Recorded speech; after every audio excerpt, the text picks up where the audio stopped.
Good morning and welcome to another conversation with Mose.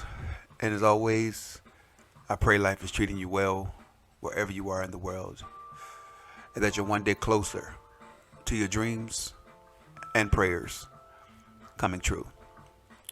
And of course, my podcast wouldn't be a podcast without a poem. So today's poem is written by the great late Langston Hughes, who happens to be one of my favorite poets. And this poem is called One Way Ticket. I pick up my life and take it with me, and I put it down in Chicago, Detroit, Buffalo, Scranton, any place that is north and east and not Dixie. I pick up my life and take it to the train to Los Angeles, Bakersfield, Seattle, Oakland, Salt Lake, any place that is north and west and not south. I am fed up with Jim Crow laws, people who are cruel and afraid, who lynch me and run, who are scared of me and me of them. I pick up my life and take it away on a one-way ticket, gone up north, gone out west, just gone. And I hope you enjoyed that. And that poem was very appropriate for today's subject matter. And today's subject is living your life like it's golden. Of course, inspired by the Jill Scott song of the same name, Golden. So yes, living your life like it's golden. And what I decided to do, we're getting into the summertime, pre-spring or late spring, early summer. Time to do some things for yourself, with your family, your friends, take that vacation you've been planning or not planning for a while.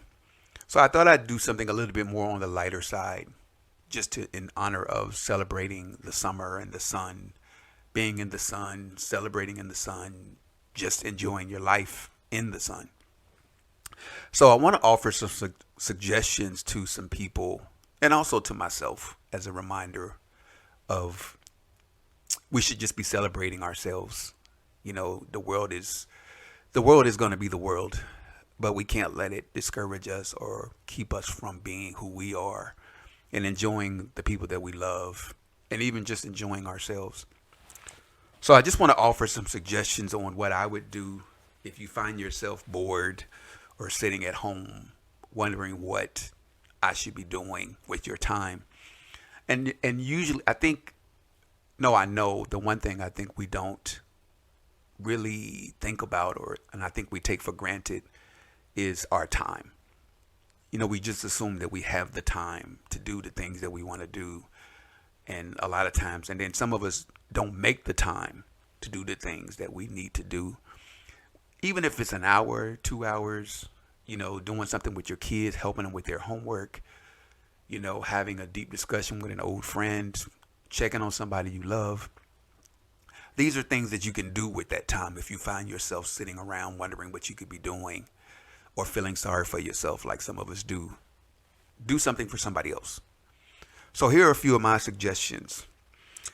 And the first thing is take your camera or your phone. If you have a phone, iPhone, Android, you don't necessarily have to have a camera. I am a photographer, and what I call is looking for God. Take your camera and go out and just look for God and stuff. And what I mean by that is whether it's a child playing or, just kind of look for miracles. And I know that sounds crazy, but you find yourself really looking at things. And I call it looking for God. Sometimes I'll just get my camera and I'll just go out and just take pictures, whether it's flowers or nature or birds, something. Look for God the way you see God and just take pictures of it. Again, I took a picture a few years ago of a squirrel with a piece of bread, and it's actually for sale in my store.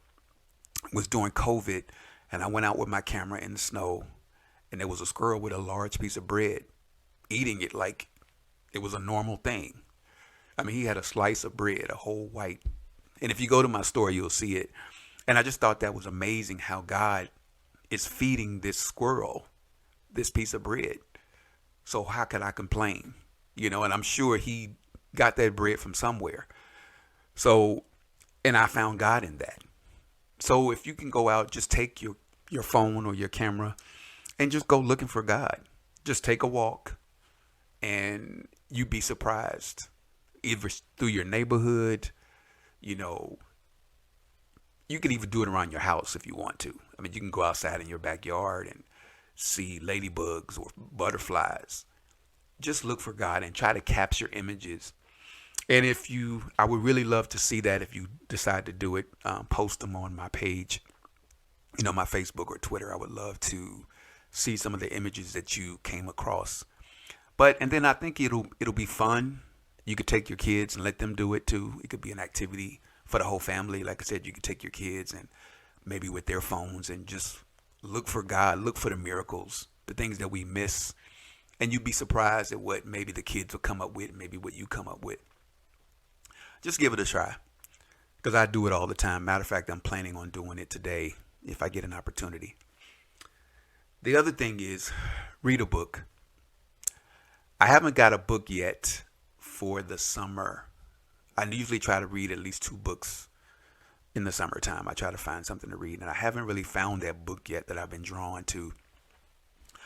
But I love reading a good book, and I like challenging myself. I was going to try to challenge myself to read a sci-fi book. A friend of mine suggested, and I'm not really a sci-fi person, but I'm going to try to get into sci-fi fantasy. Try to read something outside of my comfort zone, because I have a tendency to read a lot of the same things. So I really want to, because I love autobiographies.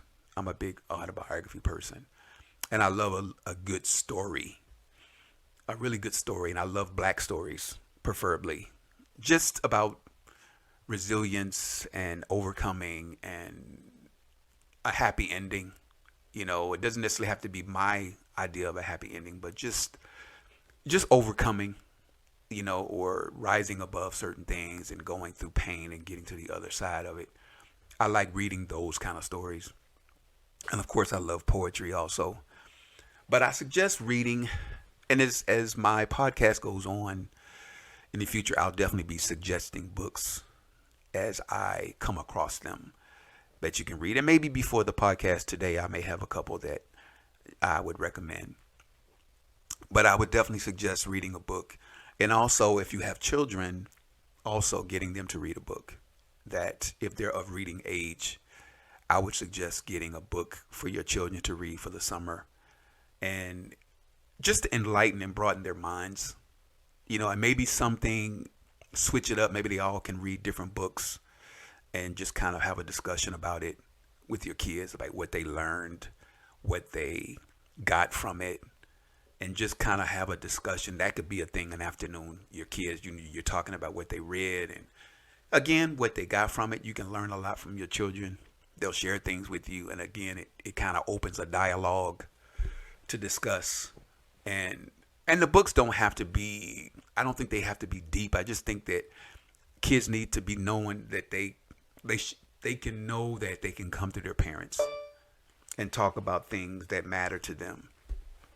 And you'd be surprised, again, at the kind of books that kind of bring up certain subjects. And right now, I don't have any kids. But my point is I don't really have any books to suggest right off, because I think you really have to figure out who your kids are and then let them read. I would suggest them reading something that they want to read and then giving them something the opposite, meaning something that they wouldn't normally read. So kind of give them the contrast of reading something they normally would and then something that they wouldn't, just to broaden their perspective and getting them to enjoy reading. Because I actually love reading, and I don't remember when I fell in love with reading, but I've always loved it. My sister and my brother both love to read. And it's just something about teaching yourself something or escaping to another world where you can lose yourself in a good book. The next thing is take a long walk.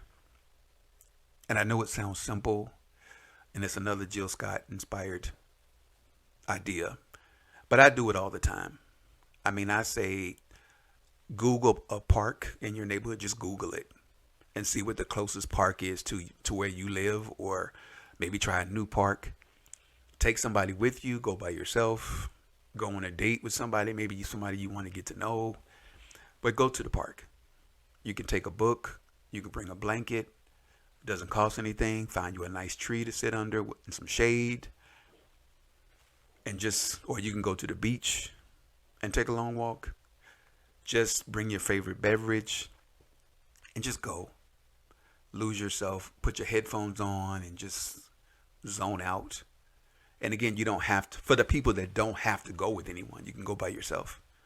And just like I said, try to turn your brain off, relax, especially if it's a sunny day. I mean, if it's a beautiful sunny day.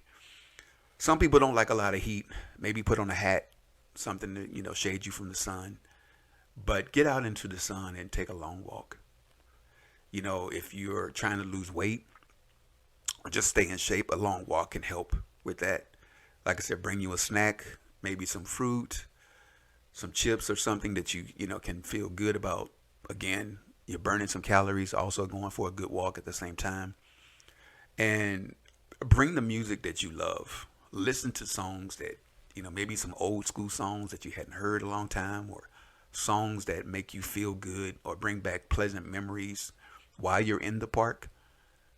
Or like I said, the beach. It doesn't have to be the park. It could be through your neighborhood.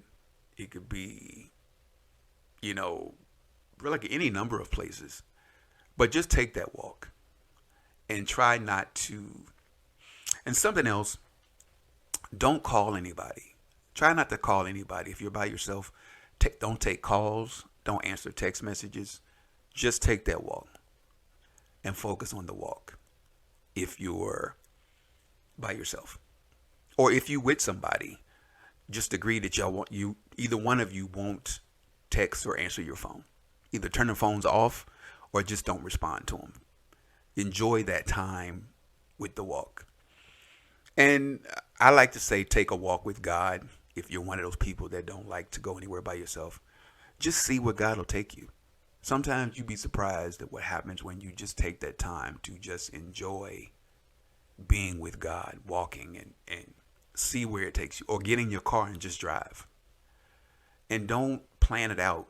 Don't, just don't have an agenda. But just take that time to not answer your phone. Don't do social media. You don't even have to post that you're taking a walk. Just enjoy your alone time and just go. And also, I would suggest writing something. You could write a thought, a poem, a story, what you're feeling like for that day, just to write down what you're feeling.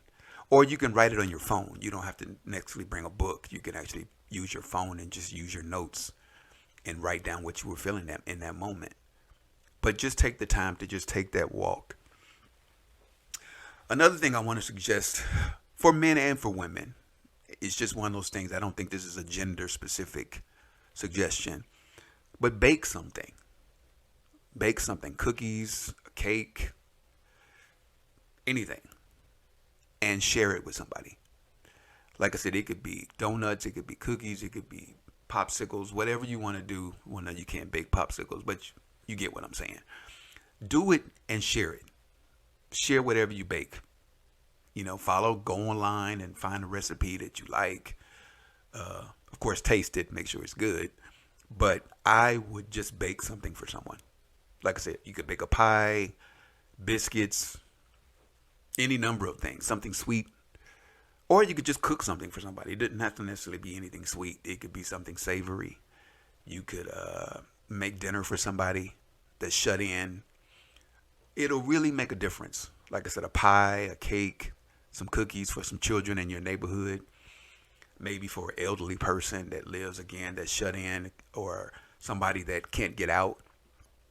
You'll be surprised how much doing something for someone else, something as sweet as baking something. You put on your favorite jazz or your favorite music and you just bake something. Like I said, dancing around the kitchen and cook, and then actually do it for somebody else. And then don't post it. Bless somebody without having to tell somebody. Maybe tell a friend, but don't feel like you got to post a picture of you giving the cookies to somebody. Maybe share something or bless somebody that only you and God knows that you did it. You get the joy in it. You don't have to post it. You don't have to get likes because you baked cookies for somebody. Just do it because you want to. You want to get the sweet response from whoever you're doing it for. But don't feel like you got to post it. Because to me, it takes away from the blessing. Then it's more about you than about them. So just let their joy be your joy. I'm not knocking people that want to post those things. That's fine. But I'm just saying, try to do something that only you and God can appreciate. Make God smile by doing something for someone else. And like I said, baking cookies or anything, or just cooking something. Like I said, doing a nice gesture for someone else just to make your own self feel good.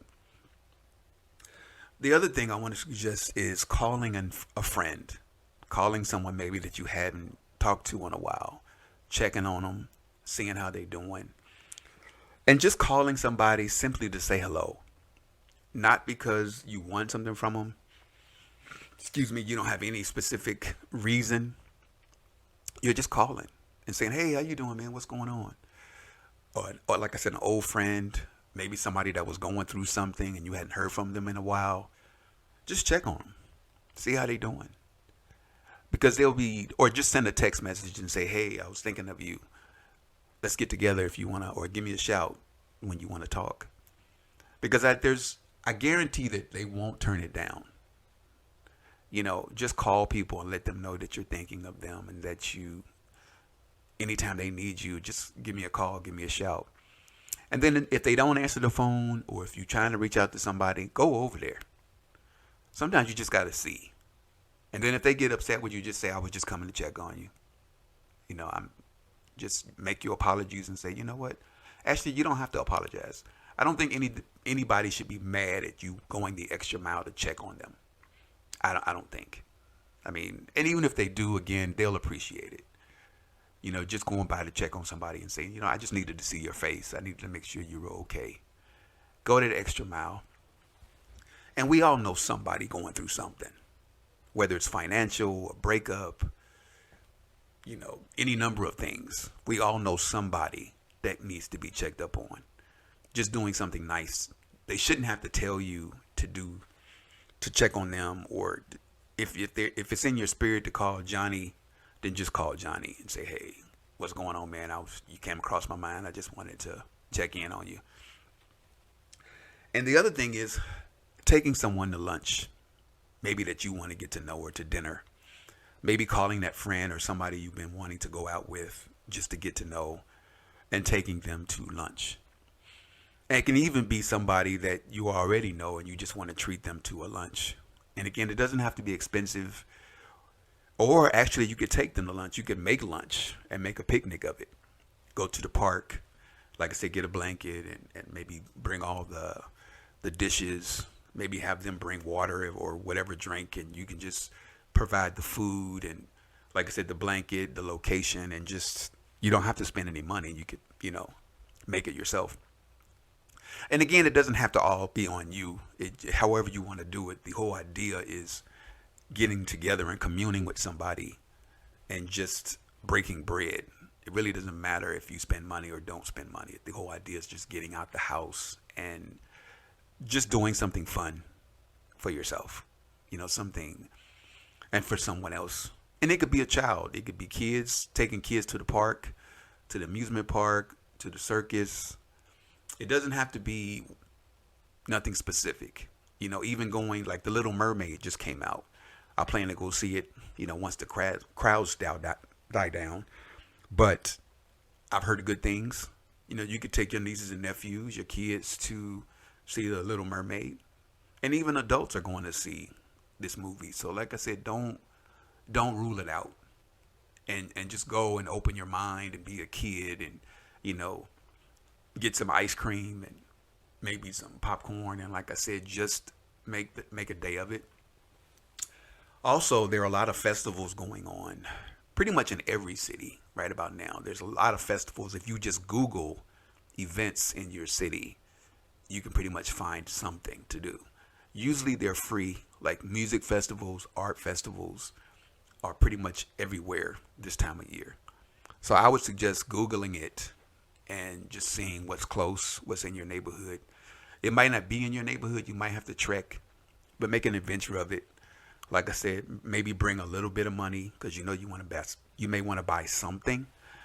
I wouldn't go with my credit card. I would just go with maybe like whatever budget you're comfortable with. If you want to buy something at the arts festival, or they usually have a lot of food trucks and a lot of vendors that are selling food. I would just bring a certain amount of money if you're on a budget and just say, okay, I'm only going to spend this amount and just go. Or you can eat before you go and just window shop. Just take pictures and see who's got new art and collect cards and buy the art at a later time. You don't necessarily have to buy the art today. But I would just get out. And again, people are out with their kids and there's a lot of great food out here, a lot of food trucks if you are a food truck person. Some people don't like eating public food like that. But for the people that do, there's like funnel cakes and chicken wings and deep fried turkey and all these other little food places that, Mexican food. And just go out and explore for yourself. I am a big Indian food person. I love hummus and I love falafel. I like food trucks that serve certain types of food that I like. Even though I'm cutting back on fried foods, there are a lot of things that we can eat safely and not have to worry about any kind of repercussions. But another good suggestion, just to get out and, like I said, hit some of the festivals in your city.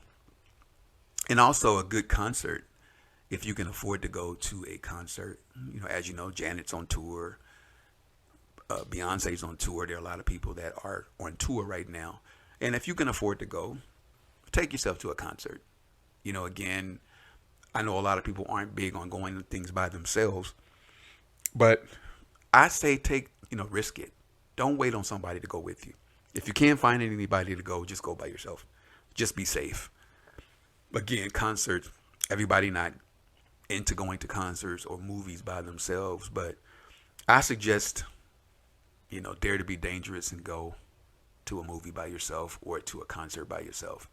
And you'd be surprised. You might make a new friend at the concert. They're screaming as loud as you next to you because you're dancing. And, you just never know who you might meet in a situation like that. You might meet the love of your life at a Beyonce concert. You just never know. But the whole point is to just get out if you can afford it. And you know what? Even if you really can't afford it, sometimes you just got to live dangerously. And tomorrow's not promised. And if you spend a little bit more money than you normally would, splurge a little bit. I say splurge. Again, it's not like you're going to a Beyonce concert every day. So if you can afford to go, and if it doesn't break your bank, I say spend the extra money and just go ahead and go. And then also buying a pet, cat, dog, bird, fish, getting a pet. If you can afford to, if you're interested, if you've never owned a pet, maybe adopting a pet, maybe seeing who's giving away free pets. That's something to explore. Do your research, maybe buy something for your pets before you actually get them. Prepare for getting a pet. But actually getting an animal, like I said, it could be a fish. It could even be a plant. I just got a flower that I'm so happy with. I'm not a green thumb person, but I've been watering this flower for like a couple weeks now, and I feel pretty proud of myself that it hasn't died. But it brings me joy taking care of this flower. And I have like 3 buds on it now, so I'm really excited about it. So it's kind of like my pet, so to speak. Like I said, you could get a plant. You can have it doesn't have to be a living thing in terms of like something you have to feed every day, but something that you can kind of take care of. I guess that's the whole point. Something that you can take care of. Something that can just make you feel good. It makes me feel good to put my put my flower in the sun every morning and to bring it into the house every night. Just something that knowing I'm taking care of something makes me feel good. I'm proud of my flower. And maybe in the future I'll get other flowers, other plants. But right now I just have this single potted flower that I've been taking care of. And again, my point in this podcast is that the world is going to be the world, and we can't let it keep us from enjoying ourselves. And there's a lot of things you can do without money. It doesn't cost anything. And I think, again, if you have children, they need to see that you can enjoy you from the way I was raised. You know, family vacations and trips, road trips were a big thing. We did a lot of things that didn't require money. I remember going to my big mama's house and seeing chickens and pigs, and, you know, seeing chick, and the chickens come in and feeding the chickens, and just picking muscadines, which is like a grape in the South, and just enjoying being outside, playing with my cousins in the South, and just, again, not having a care in the world. And I guess that's truly the point, is sometimes you just got to not have a care in the world, because I'm sure your days are filled with work and being busy and caught up with your day and your problems. And sometimes you got to press the pause button and say, you know what, I'll deal with this another day. Because I guarantee that problem will still be there at the end of the day. You're not going to have to worry about your problems disappearing miraculously. They're going to be there. I guarantee it. And you just have to learn to, like I said, 4th of July is coming up. Juneteenth is coming up for those who celebrate those holidays. Memorial Day is this weekend. I say get out and find something to do. And hopefully some of these suggestions will definitely be fun for you. And I would love to hear from you if you tried some of those suggestions. I would love to hear about your experiences if you feel comfortable sharing them with me. And up next, I want to talk about my store, All Things Moetic. I definitely have some things going on there, some sales that I would love for you guys to check out. But I also have a sale right now with my Juneteenth cups. I have some Juneteenth coffee mugs. If you spend more than $50, you'll get a free coffee mug. And that's without the discount. So if you spend more than $50 without the discount, you actually will get a free coffee mug. But don't buy the coffee mug. You have to let me know that you made the purchase, or I'll see that you made the purchase and I'll send you a free coffee mug with your purchase. So again, I have some Juneteenth coffee mugs in my store right now as we speak. And again, for any purchases over $50, you will get a free coffee mug. And then the other thing is, I'm also looking for donations for those that want to contribute to my podcast and what I'm doing. Just go to podbean.com. And if you want to be a donor or to donate to my podcast and support what I'm doing, and if you like what I'm doing, I greatly appreciate you. And I also want to thank you for listening and supporting me. All you guys that have listened and chimed in and told me your thoughts and positive things that you've said to me online and offline. I really appreciate it. And again, I hope that you are getting something or being touched in some way, because I really appreciate you. I genuinely do. And again, I hope life is treating you well wherever you are in the world, and that you're one day closer to your dreams and prayers coming true. Have a great day.